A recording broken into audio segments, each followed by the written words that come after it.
revenir juste après 23h sur la victoire de l'Espagne face au Portugal, 3-1 lors du championnat d'Europe Espoir. Et puis on vous attend également, vous appelez au 32-16 le hashtag RMC Live pour devenir directeur sportif. Vous choisissez votre équipe, vous faites des transferts, on en parle dans l'after. On aura l'avis de Daniel Riolo et l'avis d'Ali Benarbia. Et ce soir on aura Monaco et Nantes. Tiens, justement, l'avis d'Ali, c'est sur Marcelo Bielsa dont on parlait il y a quelques instants.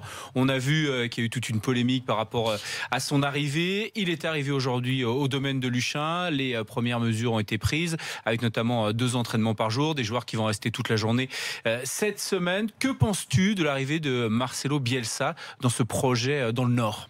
C'est pas Marcelo Bielsa en lui-même, en fait. C'est surtout l'association Bielsa et Lille. Quand tu vois tous les clubs où il a coaché, ça a été que des clubs soit du Sud, soit très chaleureux. On le dit, il y a le club América, Villa Salfid, Espagnol de Barcelone, l'Argentine, le Chili, Bilbao. Le choc culturel. Complètement. Marseille, Lazio, ouais. Alors que c'est plutôt un club chaleureux, Lille.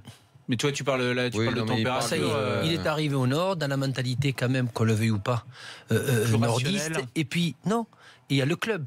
Si on pense que Lille est un club très chaud, très chaleureux, tu me dirais Marseille. Le directeur général, il est espagnol, hein, déjà, Marc Ingla. Ouais, non, mais je ne parle pas l'organigramme. Hein. Je parle le club en lui-même. Le club en lui-même, s'il vient à Marseille au Vélodrome, ça ressemble au Bilbao, au club América, ça ressemble un petit peu à tout ce qu'il aime, Bielsa, où il s'y retrouve. Qu'on le veuille ou pas, c'est important pour un entraîneur. On a vu des entraîneurs très très bons et dans un contexte assez froid, je prends l'exemple de Guardiola, j'avais parlé un petit peu avec lui, où il se retrouve au Bayern, qui est un grand club bien structuré avec les Allemands et tout.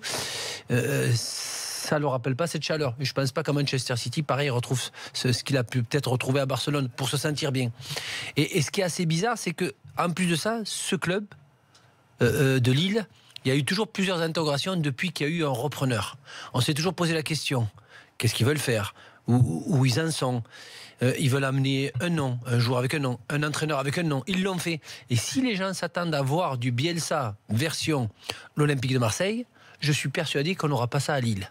Ça ne va pas du tout avec ce qui s'est passé, avec l'effectif qu'il y a eu, parce qu'on oublie l'effectif qu'a eu Bielsa entre les mains au moment où il a fait jouer cette équipe. On l'oublie, parce qu'on se dit non, c'est Bielsa qui a fait jouer cette équipe admirablement. On oublie Djadjedje. Non, mais je parle même plus ce qu'il fait. La moitié Romao. Non, je parle pas de Djadjedje, je parlais d'effectifs de joueurs qu'il y avait à ce moment-là. Non, mais de Ligue 1, qui avaient l'habitude de jouer en Ligue 1 et les premiers rôles plus ou moins en Ligue 1. Et à ce moment-là, Daniel... Tu as quand même quelques joueurs de qualité. Daniel, à ce moment-là, quand il se passe comme ça, Bielsa, il n'y avait ni du Nice comme cette année, ni du Monaco comme cette année. Il n'y avait que le PSG, point à la ligne.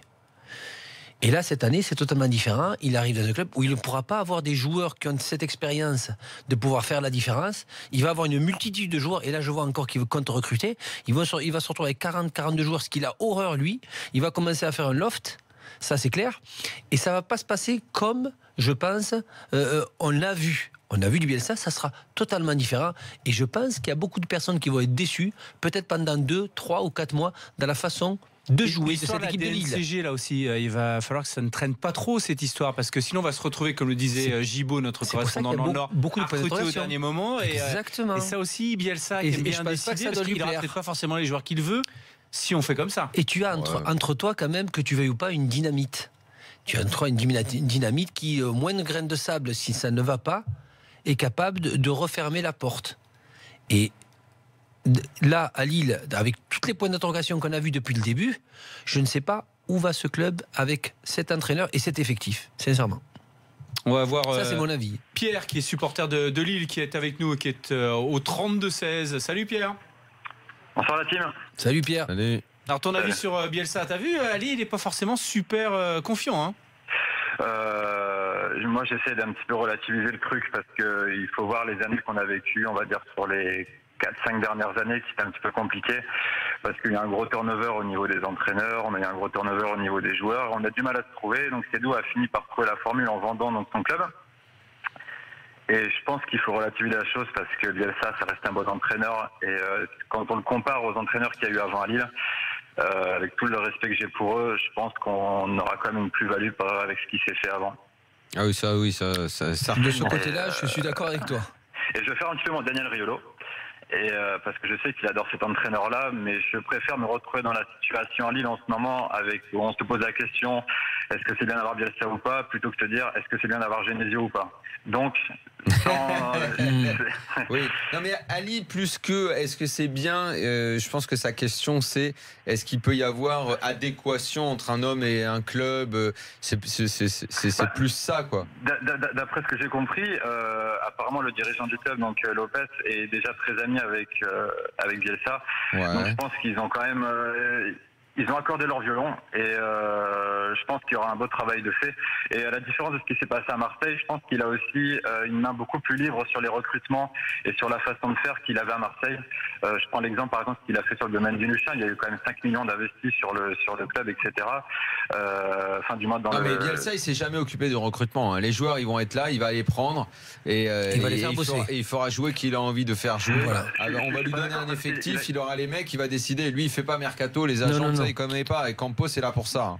Parce que dès le mois de mai, même avant, il était déjà à Lille pour regarder les jeunes, etc., savoir qui il devait prendre dans l'effectif pro.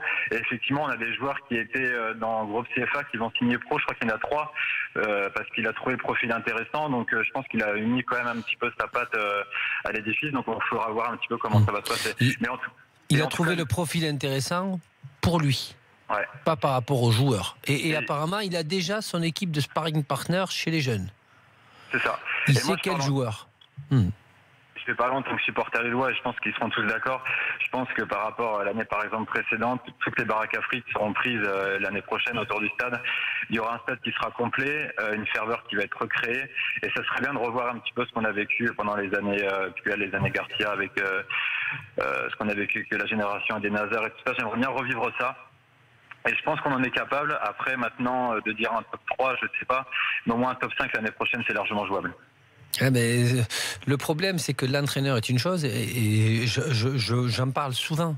On me dit oui, mais bon, l'entraîneur n'a pas fait son travail, il n'a pas fait ce qu'il veut. Mais à la base, l'animation, c'est les joueurs qui la font.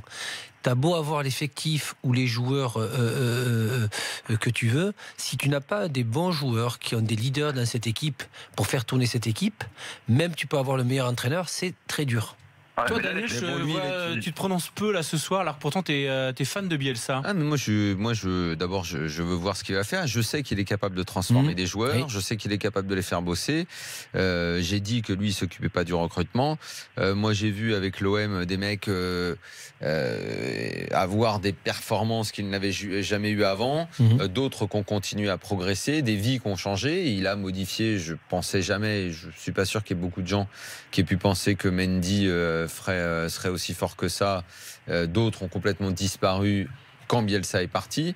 Payet a modifié sa vie et sa carrière par obligation sous Bielsa, oui. Parce que sinon c'était toujours le talentueux, l'intermittent de 1 match sur 10. Beaucoup de joueurs ont eu leur vie bouleversée et dans tous les clubs où il est passé.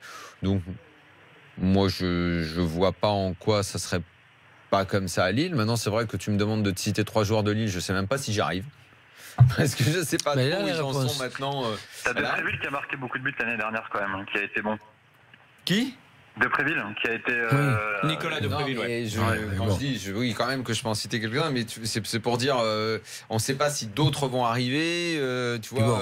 Tu parles de Depréville et tu parles du top 5, donc à la base, quand on parle de Depréville, on ne parle pas de top 5. C'est un bon attaquant que j'aime bien, moi. Top 5, mais on ne parle pas de top 5. J'en sais rien. Voilà. J'envisage pas une position au classement pour Lille. J'envisage un club dont on va parler, un club qui devrait bien jouer au foot, un club avec des joueurs qui vont rien lâcher, qui vont jouer tous les matchs à fond. Quand il était à Bilbao, Bilbao a pas fait les premières places du classement. Sauf que quand il jouait, Bilbao n'est pas le même projet. Voilà, Bilbao quand il jouait, il se passait toujours quelque chose. Objectivement, l'un des plus beaux matchs sur les 5 dernières années, c'est un Barça-Bilbao de championnat qui avait été extraordinaire. Ça, si les supporters de Lille voient ça une fois, bon derrière, c'est vrai qu'ils étaient même allés en finale de l'Europa League. On parle de Bilbao. Ouais, mais c'est ce que je te parlais, le club. Moyen, pas beaucoup. Ouais, mais c'est le club. Après, c'est plus sanguin, on a envie de dire. Il passe quelque chose. C'est vrai que culturellement, exactement. Là où tu as raison, c'est vrai que culturellement, s'il arrive à Bilbao, lui, avec ses méthodes, il n'aura pas beaucoup besoin de bosser sur la motivation. Là, oui. Parce que les Basques qui arrivent à Bilbao, ils sont taquets direct. Donc si lui derrière, il a juste à tactique, machin, tous ces principes de jeu, ça peut aller. Et c'est vrai aussi qu'à Marseille, c'est pour ça qu'au début, je comprenais peut-être pas forcément tout ce que tu voulais dire, mais s'il arrive à Marseille, qui prend un groupe, qui prend le groupe de cette année, Daniel, il fait pas ce qu'il fait en début de saison. S'ils sentent qu'il y a toute une population qui revient au stade, qui vont chauffer à blanc les mecs, tout s'enchaîne pour que les gars se donnent à fond les ballons et que derrière lui calque ses principes de jeu et tout, ça peut coller. C'est sûr qu'à Lille, il va falloir qu'il y ait un mouvement populaire pour emmener la machine. Et le début de saison sera sûrement très très important et il va falloir que ça se lance, qu'il n'y ait pas forcément trop de pression, que les joueurs se sentent bien et suivent le projet. On suivra ça avec beaucoup d'intérêt. Merci beaucoup Pierre d'avoir été avec nous. Pierre. Au 32-16, on va se retrouver pour la dernière heure de l'after. Juste après 23h, on aura notre correspondant en Espagne, Fred Hermel, qui va nous parler de la superbe victoire des Espagnols 3-1 au championnat d'Europe Espoir contre le Portugal. On aura les dernières infos du Mercato et vous serez, vous les auditeurs, au 32-16, notre directeur sportif pour refaire l'effectif de Monaco et de Nantes. Vous en avez l'habitude dans l'after désormais. Salut.